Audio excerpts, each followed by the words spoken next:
അപ്പോൾ എല്ലാവർക്കും പുതിയൊരു വീഡിയോയിലേക്ക് സ്വാഗതം. അപ്പോൾ ഇന്നത്തെ വീഡിയോ ട്രേഡിങ്ങിൽ വളരെ ഇമ്പോർട്ടൻ്റ് ആയിട്ടുള്ളൊരു കാര്യമാണ്. നമ്മളെല്ലാവരും ട്രേഡ് ചെയ്യുന്നു. നമ്മൾ ട്രേഡിംഗ് ബേസിക്കലി ഒരു ബിസിനസ് പോലെ തന്നെ ചെയ്യേണ്ട ഒരു കാര്യമാണ് അല്ലേ? അപ്പോൾ ബിസിനസ്സിൽ നമുക്ക് വളരെ ഇമ്പോർട്ടൻ്റ് ആയിട്ട് ചെയ്യേണ്ട ഒരു കാര്യമാണ് നമ്മൾ പ്രോഫിറ്റിലാണോ പോകുന്നത്, നമ്മുടെ അക്കൗണ്ട്സ് പ്രോപ്പർ ആക്കുക എന്നുള്ളത് അല്ലേ? അപ്പോൾ നമ്മൾ പ്രോഫിറ്റിലാണോ ലോസിലാണോ, നമ്മൾ കറക്റ്റ് ഡയറക്ഷനിലാണോ പോകുന്നത് എന്നൊക്കെ മനസ്സിലാക്കണമെന്നുണ്ടെങ്കിൽ നമ്മൾക്കൊരു ട്രാക്ക് വേണം. നമ്മുടെ പർച്ചേസ് എങ്ങനെ, നമ്മുടെ സെയിൽസ് എങ്ങനെ, നമ്മുടെ ഓപ്പറേറ്റിംഗ് എക്സ്പെൻസ് എങ്ങനെ അല്ലേ? ഇതെല്ലാം ബിസിനസ്സിൻ്റെ കാര്യമാണ്. അതുപോലെ തന്നെ ട്രേഡിങ്ങും ഒരു ബിസിനസ്സാണ്. ആ ട്രേഡിംഗ് എന്നുള്ള ബിസിനസ്സിൽ നമ്മൾ എത്ര എക്സ്പെൻസ് വരുന്നു, നമ്മുടെ വിന്നിങ് പ്രോബബിലിറ്റി എത്രയാണ്, നമ്മുടെ ആവറേജ് റിട്ടേൺ എത്രയാണ്, നമ്മുടെ റിസ്ക് റിവാർഡ് റേഷ്യോ എത്രയാണ്, നമ്മുടെ റിയൽ ട്രേഡ്സിൽ എങ്ങനെ എന്തോരം മാർജിനാണ് നമ്മൾ യൂട്ടിലൈസ് ചെയ്യുന്നത്, ഇങ്ങനെയുള്ള ഓപ്പറേറ്റിംഗ് ആയിട്ടുള്ള കാര്യങ്ങൾ നമുക്കൊരു വ്യക്തമായൊരു അണ്ടർസ്റ്റാൻഡിങ് ഉണ്ടാവണം. എന്നാൽ മാത്രമേ നമ്മളൊരു റൈറ്റ് ഡയറക്ഷനിലാണോ പോകുന്നതെന്ന് ട്രേഡിങ്ങിൽ മനസ്സിലാക്കാൻ പറ്റൂ അല്ലേ? അപ്പോൾ അതിനു വേണ്ടി ഞാൻ ഇന്നിവിടെ ഒരു ഷീറ്റ് ക്രിയേറ്റ് ചെയ്തിട്ടുണ്ട്. എസ്പെഷ്യലി നമ്മൾ ഇൻട്രാഡേ ട്രേഡ് ചെയ്യുന്നവർക്കുള്ളൊരു പ്രശ്നമാണ്. ഇൻട്രാഡേ ഞാൻ ട്രേഡ് ചെയ്യുന്നു, എൻ്റെ വിന്നിങ് പ്രോബബിലിറ്റി എത്രയെന്ന് എനിക്കറിയാമായിരിക്കും. പക്ഷേ വിന്നിങ് പ്രോബബിലിറ്റി എത്രയാണെന്നുണ്ടെങ്കിലും ഒരു 1 ഇയർ കൊണ്ട് ഈ ഒരു പ്രോബബിലിറ്റിയിൽ പോവുകയാണെങ്കിൽ 1 ഇയറിൽ അല്ലെങ്കിൽ ഒരു 6 months പീരീഡ് ഓഫ് ടൈമിൽ എന്തോരമായിരിക്കും ശരിക്കും എൻ്റെ ഒരു വിന്നിങ് പ്രോബബിലിറ്റി എന്നുള്ള രീതിയിൽ ആൻറ്റിസിപ്പേറ്റ് ചെയ്യുക എന്നുള്ളത് വളരെ ഇമ്പോർട്ടൻ്റ് ആണ്. ഫോർ എക്സാമ്പിൾ ഞാനൊരു 10 ട്രേഡ്സ് ആണ് ഇപ്പോൾ ചെയ്യുന്നത്, അല്ലെങ്കിൽ ഒരു 20 ട്രേഡ്സ് ആണ് ഞാനിപ്പോൾ ചെയ്യുന്നത് എന്ന് വിചാരിച്ചോളൂ. ഈ 20 ട്രേഡ്സിൽ എനിക്കൊരു 50% ആണ് വിന്നിങ് പ്രോബബിലിറ്റി ഇപ്പോഴുള്ളത്. അപ്പോൾ അതേ ഒരു വിന്നിങ് പ്രോബബിലിറ്റി പോവുകയാണെങ്കിൽ എന്തായിരിക്കും എൻ്റെ ഒരു റിസൾട്ട്, അല്ലെങ്കിൽ എൻ്റെ ഒരു റിട്ടേൺ പെർസെൻറ്റേജ് എത്രയായിരിക്കും, പിന്നെ എൻ്റെ ഒരു ആവറേജ് റിട്ടേൺ എത്രയായിരിക്കും, എൻ്റെ ആവറേജ് ലോസ് എത്രയായിരിക്കും, എൻ്റെ റിസ്ക് ടു റിവാർഡ് റേഷ്യോ എത്രയായിരിക്കും, പിന്നെ അതിനകത്ത് മെയിനായിട്ടുള്ളൊരു കാര്യം എന്ന് വെച്ച് കഴിഞ്ഞാൽ എന്തോരം ലോട്ട് സൈസ്, എന്തോരം മാർജിൻ നമ്മൾ യൂട്ടിലൈസ് ചെയ്ത് ട്രേഡ് ചെയ്യേണ്ടി വരും, എന്തിൻ്റെ ബേസിൽ നമുക്ക് പൊസിഷനെ സൈസ് ചെയ്യണം. ഇതെല്ലാം വളരെ വളരെ ഇൻട്രസ്റ്റിംഗ് ആയിട്ടുള്ള ഇൻട്രാഡേ ട്രേഡേഴ്സ് എപ്പോഴും ഫേസ് ചെയ്യുന്ന, mostly I will say intermediate അല്ലെങ്കിൽ ഒരു ബിഗിനേഴ്സ് ആയിട്ടുള്ള ട്രേഡേഴ്സ് ഫേസ് ചെയ്യുന്ന ഒരു ക്വസ്റ്റ്യൻ ആണ്. അപ്പോൾ ഇതിൽ ആദ്യമേ ഞാൻ പറയട്ടെ, ഞാനൊരു ഷീറ്റ് ഇവിടെ ക്രിയേറ്റ് ചെയ്തിട്ടുണ്ട്. അപ്പോൾ ഇതാണ് ഈ ഷീറ്റ്. നിങ്ങൾക്ക് ഒത്തിരി ഇൻട്രസ്റ്റിംഗ് ആയിട്ട് തോന്നത്തില്ലായിരിക്കും, കാരണം അങ്ങനെ ഞാനൊരു ഫോമാറ്റിംഗ് ഒന്നും ചെയ്തിട്ടില്ല. പക്ഷേ ഈ ഷീറ്റിനകത്ത് ഉള്ള ഇൻഫർമേഷൻസ് വളരെയധികം യൂസ്ഫുൾ ആണ്. അപ്പോൾ ഈ ഷീറ്റിൽ ഞാൻ ആദ്യമേ ഒരു കാര്യം പറയാം. ഞാനിവിടെ ഒരു റിസ്ക് റിവാർഡ് എന്ന് പറഞ്ഞൊരു സാധനം ചെയ്തിട്ടുണ്ട്, മാക്സിമം റിസ്ക് എന്ന് പറഞ്ഞിട്ട്. ഈ മാക്സിമം റിസ്ക് എന്ന് പറഞ്ഞ് വച്ചിരിക്കുന്ന സംഭവം എന്ന് വെച്ച് കഴിഞ്ഞാൽ ബേസിക്കലി നമ്മൾ എത്രയാണോ ഒരു ട്രേഡിൽ ടേക്ക് ചെയ്യാൻ പോകുന്ന റിസ്ക്, അതാണ് ഈ മാക്സിമം റിസ്ക് എന്ന് പറയുന്നത്. ഇത് റിസ്ക് ബേസ്ഡ് ആയിട്ടുള്ള ഒരു പൊസിഷൻ സൈസിൻ്റെ ബേസിലാണ് ഈ ഷീറ്റ് ക്രിയേറ്റ് ചെയ്തിരിക്കുന്നത്. പല രീതിയിൽ നമുക്ക് പൊസിഷൻ സൈസ് ചെയ്യാം. നമുക്ക് നമ്മുടെ ലോട്ട്സ് ഓരോന്നായിട്ട് ഇൻക്രീസ് ചെയ്യുന്ന, അല്ലെങ്കിൽ ഫിക്സഡ് ലോട്ട് സിസ്റ്റം വെച്ച് വേണമെങ്കിൽ പൊസിഷൻ സൈസ് ചെയ്യാം. എന്ന് വെച്ച് കഴിഞ്ഞാൽ എൻ്റെ എല്ലാ ട്രേഡിലും ഒരു ലോട്ടായിരിക്കും ഞാൻ യൂസ് ചെയ്യാം, അല്ലെങ്കിൽ എൻ്റെ എല്ലാ ട്രേഡിലും 2 ലോട്ടായിരിക്കും ഞാൻ യൂസ് ചെയ്യുക. ഇങ്ങനെയുള്ള പല പല രീതിയിൽ. പക്ഷേ ബേസിക്കലി ഓപ്ഷൻ ട്രേഡേഴ്സിന് എനിക്ക് ഫീൽ ചെയ്തിട്ടുള്ളത് ലോട്ട് ബേസ്ഡ് ആയിട്ടുള്ള ഒരു സിസ്റ്റത്തിനെക്കാളും എപ്പോഴും റിസ്ക് ബേസ്ഡ് ആയിട്ടുള്ള സിസ്റ്റമാണ് ബെറ്റർ എന്ന് എനിക്ക് തോന്നിയിട്ടുണ്ട്. ക്യാഷ് മാർക്കറ്റിലെല്ലാം ചെയ്യാം, നമ്പേഴ്സ് ബേസ്ഡ് ആയിട്ടുള്ള സിസ്റ്റം അല്ലെങ്കിൽ ഫിക്സഡ് പൊസിഷൻ ബേസ്ഡ് സിസ്റ്റം ഒക്കെ ചെയ്യാം. പക്ഷേ ഓപ്ഷൻസിൽ എനിക്ക് കുറച്ചും കൂടെ യൂസ്ഫുൾ ആയിട്ട് തോന്നിയത് റിസ്ക് ബേസ്ഡ് ആയിട്ടുള്ള സിസ്റ്റമാണ്. കാരണം എന്ന് വെച്ച് കഴിഞ്ഞാൽ ഓപ്ഷൻസിൽ എസ്പെഷ്യലി നിങ്ങളൊരു ഓപ്ഷൻ സെല്ലർ ആണെങ്കിൽ നിങ്ങൾക്ക് അവിടെ മാനേജ് ചെയ്യേണ്ടത് നിങ്ങളുടെ പ്രോഫിറ്റിനെ മാനേജ് ചെയ്യേണ്ട കാര്യമില്ല, നിങ്ങളുടെ റിസ്കിനെയാണ് മാനേജ് ചെയ്യേണ്ടത്. അപ്പോൾ ആ റിസ്ക് എത്രയാണെന്ന് നിങ്ങൾ മുൻകൂട്ടി ഡിഫൈൻ ചെയ്ത് കഴിഞ്ഞാൽ പിന്നെ നിങ്ങൾക്ക് നിങ്ങളുടെ കപ്പാസിറ്റിയിൽ ആക്ട് ചെയ്യാൻ പറ്റുന്ന റിസ്ക് ഡിഫൈൻ ചെയ്ത് കഴിഞ്ഞാൽ പിന്നെ അത് വളരെ ഈസിയാണ്. ആ റിസ്ക് ഓൾറെഡി നിങ്ങൾക്കറിയാം, അതനുസരിച്ച് മാനേജ് ചെയ്ത് പോയാൽ മതി. റിസ്ക് ഇന്നിപ്പോൾ ഒരു 3000 നിങ്ങൾ റിസ്ക് വർക്ക് ചെയ്യുന്നതെങ്കിൽ അടുത്ത ആഴ്ച അത് കുറച്ചും കൂടെ സ്കെയിൽ ചെയ്ത് ഒരു 4000 ആക്കാം, പിന്നീട് അത് 5000 ആക്കാം, അല്ലെങ്കിൽ 3500 ആക്കാം, 4000 ആക്കാം, 4500 ആക്കാം. ഈ രീതിയിലൊക്കെ നിങ്ങൾക്ക് ചെയ്യാം അല്ലേ? അങ്ങനെ സ്റ്റെപ്പ് ബൈ സ്റ്റെപ്പ് ആയിട്ട് പോകുന്നത് കൊണ്ട് നിങ്ങളുടെ സൈക്കോളജി ഒരിക്കലും അഫക്റ്റ് ആവത്തില്ല, നിങ്ങളുടെ റിസ്ക് മാനേജിങ്ങിൻ്റെ കപ്പാസിറ്റിയും ഇൻക്രീസ് ആവും. അപ്പോൾ നമ്മുടെ ഷീറ്റിലോട്ട് തന്നെ വരാം. ഷീറ്റിൽ ഇവിടെ ഞാൻ കോളംസ് പറഞ്ഞു പോവാം. ഫസ്റ്റ് ഡേറ്റ് ആണ്, നിങ്ങളുടെ ട്രേഡ് ചെയ്യുന്ന ഡേറ്റ് എന്നാണ്, ആ ഡേറ്റ് ആണ് ഇവിടെ അപ്ഡേറ്റ് ചെയ്യാനുള്ളത്. അത് കഴിഞ്ഞ് മാർജിൻ ആണ്, എന്തോരം മാർജിൻ നിങ്ങൾക്ക് ആ ഒരു പർട്ടിക്കുലർ സ്ട്രാറ്റജി ചെയ്യാനായിട്ട്, അല്ലെങ്കിൽ നേക്കഡ് ഓപ്ഷൻ ആണെങ്കിൽ അങ്ങനെ, സ്ട്രാറ്റജി ആണെങ്കിൽ അങ്ങനെ, അല്ലെങ്കിൽ ബൈ ആണെങ്കിൽ അങ്ങനെ, ഇതൊക്കെ ചെയ്യാൻ വേണ്ടി എന്തോരം മാർജിൻ വേണ്ടി വരും എന്നുള്ളത് ഇവിടെ അപ്ഡേറ്റ് ചെയ്യാം. എൻട്രി എക്സിറ്റ് വേണമെങ്കിൽ നിങ്ങൾക്ക് അപ്ഡേറ്റ് ചെയ്യാം, പക്ഷേ ഞാൻ ഇപ്പോൾ അപ്ഡേറ്റ് ചെയ്യുന്നില്ല. ആക്ഷൻസും അതുപോലെ തന്നെ ബൈ സെൽ എന്നുള്ള രീതിയിൽ അപ്ഡേറ്റ് ചെയ്യാം. ഞാനിപ്പോൾ ഇതൊന്നും അപ്ഡേറ്റ് ചെയ്യാതെ ഇതിൻ്റെ ലോട്ട് സൈസും പിന്നെ പ്രോഫിറ്റ് ആൻഡ് ലോസും മാത്രമാണ് അപ്ഡേറ്റ് ചെയ്യുന്നത്. ഇത് നിങ്ങൾക്ക് വേണമെങ്കിൽ കംപ്ലീറ്റ്ലി ഇഗ്നോർ ചെയ്യാം, അല്ല ഫോർമുലാസ് വേണമെങ്കിൽ ഇടാം, ആ രീതിയിലും ഇടാം. ലോട്ട് സൈസ് എന്ന് പറയുമ്പോൾ ഇവിടെ ഈ മാർജിൻ എന്ന് പറയുന്നത് മാർജിൻ ഫോർ 1 ലോട്ടാണ് കേട്ടോ. 1 ലോട്ട്, ഒരു ലോട്ടിൻ്റെ മാർജിനാണിത്. എന്നാൽ ഇവിടെ വരുമ്പോൾ എത്രയാണോ നമ്മുടെ ലോട്ട് സൈസ്, എത്ര ലോട്ടാണ് നമ്മൾ യൂസ് ചെയ്യുന്നത്, 1 ലോട്ടാണോ 4 ലോട്ടാണോ 5 ലോട്ടാണോ അങ്ങനെ. പിന്നെ ഇവിടെ പ്രോഫിറ്റ് ലോസ് ആണ്. പ്രോഫിറ്റ് ലോസ് എന്ന് പറയുമ്പോൾ ടോട്ടലായിട്ട് കിട്ടിയ പ്രോഫിറ്റ് എത്രയാണ് എന്നുള്ളതാണ്. ഈ കോളം എച്ചിൽ വരുമ്പോൾ അത് ഒരു ലോട്ടിന് ഇത് രണ്ടും നമ്മൾ ഡിവൈഡ് ചെയ്തേക്കാണ്. ഡിവൈഡ് ചെയ്തിട്ട് ഒരു ലോട്ടിന് എത്രയാണ് നമുക്ക് പ്രോഫിറ്റ് കിട്ടിയത് എന്നുള്ളതാണ് ഇവിടെ കാൽക്കുലേറ്റ് ചെയ്യുന്നത്. ഇവിടെ കാൽക്കുലേറ്റ് ചെയ്തതിന് ശേഷം നമ്മുടെ റിട്ടേണിനെ ക്യുമുലേറ്റ് ചെയ്തേക്കാണ് ഇവിടെ ചെയ്യുന്നത്. എന്തോരം റിട്ടേൺ നമുക്ക് കിട്ടി അതിനെ ക്യുമുലേറ്റീവ് ബേസിസിലോട്ട് മാറ്റുകയാണ് ഇവിടെ ആവറേജ് ക്യുമുലേറ്റീവ് റിട്ടേൺ എന്നുള്ള രീതിയിൽ നമ്മൾ ചെയ്യുന്നത്.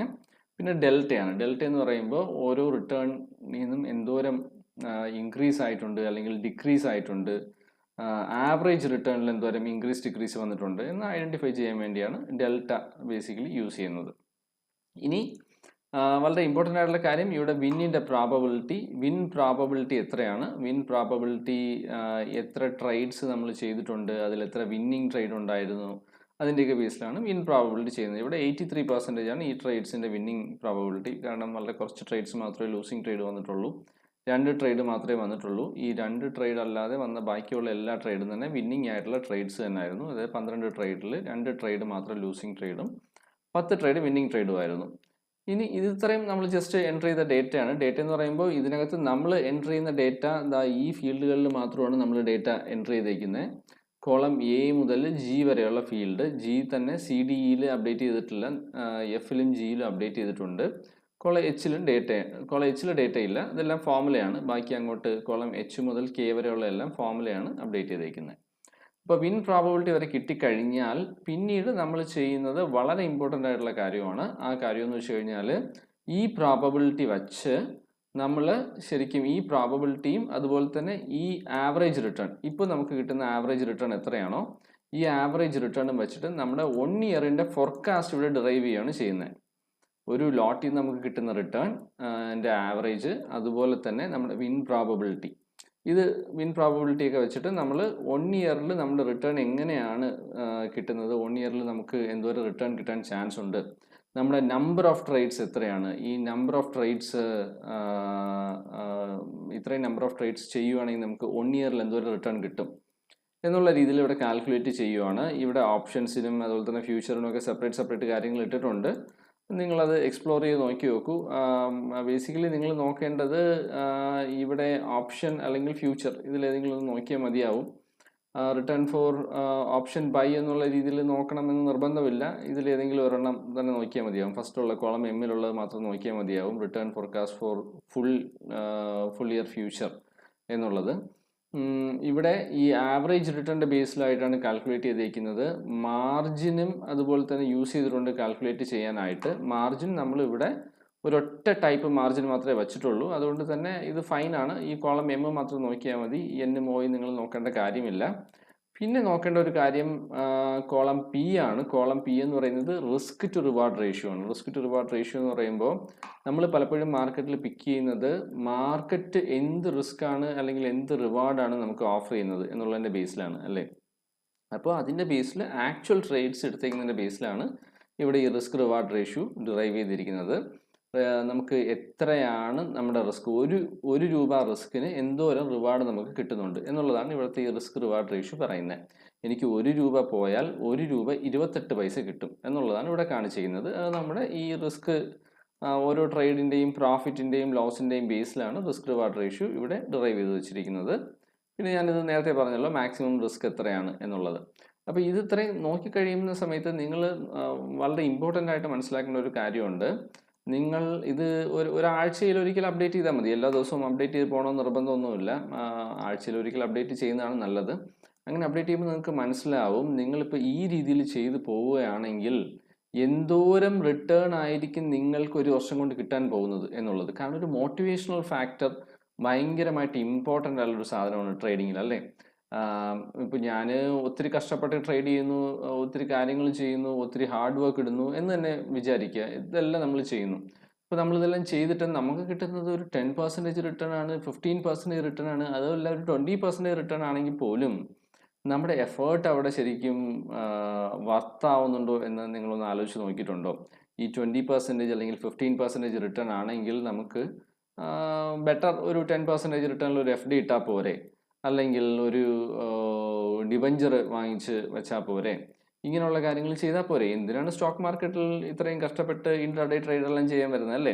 അപ്പോൾ അത് മനസ്സിലാക്കാൻ വേണ്ടി ഇത് നിങ്ങളെ ഉപകരിക്കും. ഇപ്പോൾ ഇതിനകത്ത് നോക്കിയാൽ മനസ്സിലാവും ഈ ഒരു ട്രേഡ് സെറ്റപ്പ് 168% റിട്ടേൺ കിട്ടുന്നുണ്ട് ഇതിന്.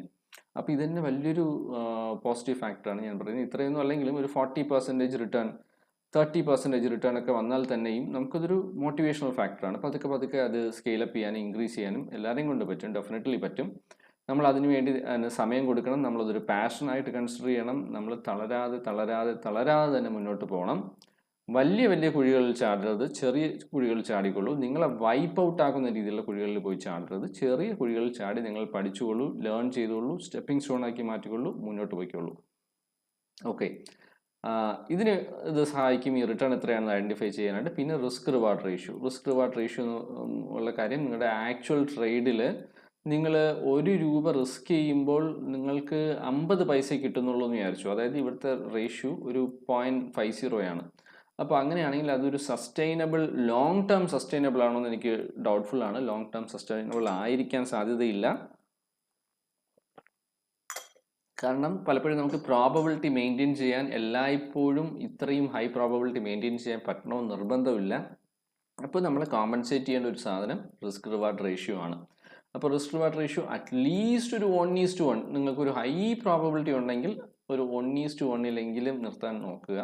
അതല്ലെങ്കിൽ 1:3, 1:2.5, 1:5, 1:2 ഒക്കെ ആണെങ്കിൽ സൂപ്പറാണ്, ഒരു സംശയവുമില്ല. പക്ഷേ പ്രോബബിലിറ്റിയും അതുപോലെ തന്നെ ഉണ്ടായിരിക്കണം. കാരണം പ്രോബബിലിറ്റി ഒത്തിരി താഴെ പോയാൽ നിങ്ങൾക്ക് നല്ലൊരു റിസ്ക് റിവാർഡ് റേഷ്യോ ഉണ്ടെന്ന് വിചാരിച്ചു, 1:3 ആണെന്ന് വിചാരിച്ചു, പക്ഷേ നിങ്ങളുടെ വിൻ പ്രോബബിലിറ്റി വെറും 10% അല്ലെങ്കിൽ 20% ആണെങ്കിൽ, ബേസിക്കലി മനുഷ്യനല്ലേ, മനുഷ്യനൊരു സൈക്കോളജിക്കൽ പ്രഷർ വരും. വെറും 20% വിൻ പ്രോബിലിറ്റി ഉള്ളതെന്ന് വെച്ച് കഴിഞ്ഞാൽ 10 ട്രേഡ് ചെയ്യുന്നതിൽ 2 ട്രേഡേ വിൻ ചെയ്യുന്നുള്ളൂ. 2 ട്രേഡിൽ നമ്മൾ ബമ്പറായിട്ട് ബുക്ക് ചെയ്യുന്നുണ്ടാവും, പക്ഷേ എങ്കിലും ആ ഒരു പ്രഷർ മിക്കവാറും ഉള്ള ആൾക്കാർക്ക് ഫേസ് ചെയ്യുക കുറച്ച് ബുദ്ധിമുട്ടാണ്. അതിന് ഒത്തിരി മാർക്കറ്റിലൊരു ഇരുത്തം വരണം, മാർക്കറ്റിനെ പറ്റി ഒരു നല്ല രീതിയിലൊരു അണ്ടർസ്റ്റാൻഡിങ് എക്സ്പീരിയൻസ് ചെയ്ത് തന്നെ വരണം, നമുക്ക് ആ ഒരു റിയലൈസേഷൻ എക്സ്പീരിയൻസ് ചെയ്ത് തന്നെ വരണം. അതിന് കുറച്ച് സമയമെടുക്കും. അപ്പോൾ അതുകൊണ്ട് നിങ്ങളൊരു മെത്തേഡ് കുറച്ചും കൂടെ പ്രോബബിലിറ്റി ഉള്ളൊരു മെത്തേഡ് ആണെങ്കിൽ നിങ്ങൾക്ക് അത്രയും രീതിയിലുള്ള സൈക്കോളജിക്കൽ പ്രശ്നം ഉണ്ടാകാനുള്ള ചാൻസ് കമ്പാരിറ്റീവ്ലി കുറവായിരിക്കും. അപ്പോൾ ഇതാണ് ഞാൻ സെറ്റ് ചെയ്തിരിക്കുന്ന ഒരു സംഭവം. നിങ്ങൾക്ക് കാണാനായിട്ട് അത്ര കളർഫുള്ളോ ഡിസൈൻഫുള്ളോ ഒന്നും ആയിരിക്കില്ല, പക്ഷേ നിങ്ങളുടെ പർപ്പസിനെ സെർവ് ചെയ്യും, ഇത് സംശയമൊന്നും വേണ്ട. നിങ്ങളുടെ 1 ഇയർ നിങ്ങളിപ്പോൾ ട്രേഡ് ചെയ്തുകൊണ്ട് പോകുന്ന രീതിയിലാണെങ്കിൽ, ഈ രീതിയിൽ ചെയ്തു പോയാൽ, നിങ്ങൾ 1 ഇയർ ട്രേഡ് ചെയ്യുകയാണെങ്കിൽ അല്ലെങ്കിൽ 200 ട്രേഡ്സ് ചെയ്യുകയാണെങ്കിൽ, ഡെയിലി ഒരു ട്രേഡ് വെച്ച് നിങ്ങൾ ചെയ്യുന്നു ഇൻട്രാഡേയിൽ, അങ്ങനെ ചെയ്തു പോവുകയാണെങ്കിൽ 1 ഇയർ കൊണ്ട് നിങ്ങൾക്ക് എത്ര റിട്ടേൺ കിട്ടും എന്നുള്ളത് കാണിച്ചു തരും. നിങ്ങളുടെ റിസ്ക് റിവാർഡ് റേഷ്യോ കറൻ്റ്ലി പോകുന്നത് എത്രയിലാണ് എന്നുള്ള കാണിച്ചു തരും. നിങ്ങളുടെ പ്രോബബിലിറ്റി എത്രയാണെന്നുള്ളത് പറഞ്ഞു തരും. നിങ്ങളുടെ ഓരോ ട്രേഡിൻ്റെയും ആവറേജ് റിട്ടേൺ ഓരോന്നിൻ്റെയും എത്രയാണെന്നുള്ള കാണിച്ചു തരും. അത് ക്യുമുലേറ്റ് ചെയ്ത് പോകുന്നത് എങ്ങനെയാണെന്നുള്ള കാണിച്ചു തരും. ഇത് തമ്മിലുള്ള ഡെൽറ്റ വേരിയൻസ് എന്താണ് എന്നുള്ള കാണിച്ചു തരും. ഡെൽറ്റ വേരിയൻസ് എന്ന് പറയുമ്പോൾ നിങ്ങളുടെ ഈ പറയുന്ന സാധനം കണ്ടിന്യൂസ്ലി ഡെൽറ്റ മൈനസിലോട്ട് വരികയാണെങ്കിൽ അത് ഇൻഡിക്കേറ്റ് ചെയ്യുന്നത് നിങ്ങൾ സ്റ്റാർട്ടിംഗ് സ്റ്റേജിൽ നല്ല രീതിയിൽ പ്രോഫിറ്റബിൾ ആയിട്ട് ചെയ്യുന്നുണ്ടായിരുന്നു, പക്ഷേ ഇപ്പോൾ അത് അത്രയും പ്രോഫിറ്റബിൾ അല്ല. എന്തോ ഒരു ചെറിയ മേ ബി മാർക്കറ്റ് കണ്ടീഷൻ കൊണ്ടോ അല്ലെങ്കിൽ നിങ്ങളുടെ സിസ്റ്റത്തിൻ്റെ ലിമിറ്റേഷൻസ് കൊണ്ടോ ഒക്കെ ഒരു പ്രശ്നം ഉണ്ടാവുന്നുണ്ട് എന്നുള്ളതിൻ്റെ ഒരു എയർലി ഹിൻ്റാണ്, എയർലി ഇൻഡിക്കേഷനാണ്. അപ്പോൾ ഈ ഷീറ്റ് നിങ്ങൾക്ക് ആർക്കെങ്കിലും ആവശ്യമുണ്ടെങ്കിൽ ഞാനത് ഷെയർ ചെയ്യാം. ഷീറ്റ് വേണമെന്നുണ്ടെങ്കിൽ നിങ്ങൾ കമൻറ്റ് ചെയ്യൂ. കമൻറ്റ് ചെയ്യുന്നവർക്ക് ഞാൻ ഈ ഷീറ്റ് ഡെഫിനറ്റ്ലി ഷെയർ ചെയ്ത് തരുന്നതാണ്. അപ്പോൾ ഇന്നത്തെ വീഡിയോയിൽ നിങ്ങൾക്ക് എന്തെങ്കിലും ഒരു പുതിയ അറിവ് കിട്ടിയെന്ന് പ്രതീക്ഷിക്കുന്നു. എല്ലാവർക്കും ഹാപ്പി ട്രേഡിംഗ്. നല്ലൊരു വീക്കാണ് ഇനി വരുന്നത്. ആ നല്ലൊരു വീക്കിൽ നിങ്ങൾക്ക് എല്ലാവർക്കും നല്ല ട്രേഡിംഗ് ആശംസിക്കുന്നു. Bye bye.